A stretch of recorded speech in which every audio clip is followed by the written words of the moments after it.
Hi everybody, Coach Tom Costa with another episode for my coaching philosophy playlist. And this one is on football team rules and guidelines, no unexcused absences. Now I know this time of year, when I'm filming this video, it's football season, is getting ready to ramp up and it's a great game, great team game.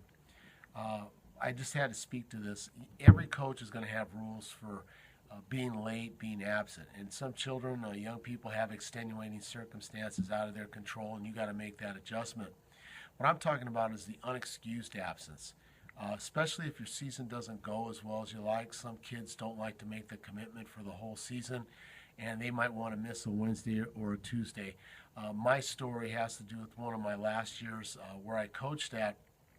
I worked with a head coach, great man, but some things he didn't get. Where I live in Los Angeles at that time, the Dodgers made the playoffs, and three of our starting offensive linemen, their parents were in on the deal, took them out of school to take them to the Dodger game 2 days in a row. They showed back up on Wednesday and were installed back in to start. And I'm like, oh man, with my experience and the things I've been a part of, that wouldn't happen. They would not start. Heck, they might even be off the team. My plan would be, hey, let's bring up some young people and give them a shot. The show's got to go on, and we call this,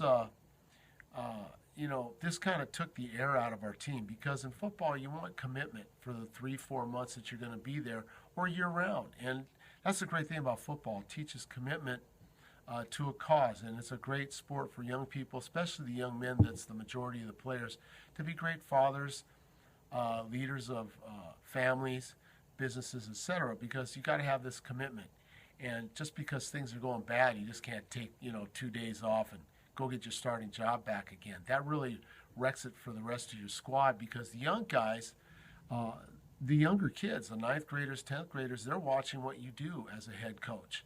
And if you're allowing that there's a certain level of privilege for like the chosen few, it doesn't make for a great team because you want everybody pulling the rope.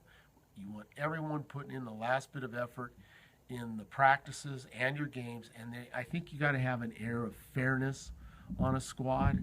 And to do that, you can't allow your unexcused absences. So again, hey, like, share, comment. It's all good. Subscribe. I've got a lot of different things I cover. I got a book on how parents go flipping crazy, how to deal with them. Check the links below. But seriously, no unexcused absences. It's a case-by-case basis. Cut one from the herd. And I'll leave you with this one. If you let these guys sit down and not play, it sends a message to the rest of the squad. You don't have to be mean. You don't have to be rude about it. The rest of the kids see, hey, we have to commit. You didn't show up. You didn't have an excuse. You're not playing for whatever amount of time. Coach said it, he meant it. And integrity is a great thing to teach young people, being a leader.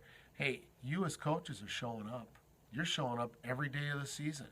And coaches, head coach, if you've got coaches that can't show up every day, you might want to find some that can. But again, that's another story, and that's a case-by-case basis. No unexcused absences. I would have started a bunch of ninth graders, as it was, by the way, for the sake of this story. We lost by 40 points that Friday anyway, with the people who had missed 2 days of practice, or 2 days of practice, going to a Dodgers game. Pointless. It destroyed our team from within. We were one and done in the playoffs. Anyway, this is Coach Dom. Have a great day, and no unexcused absences for your football team.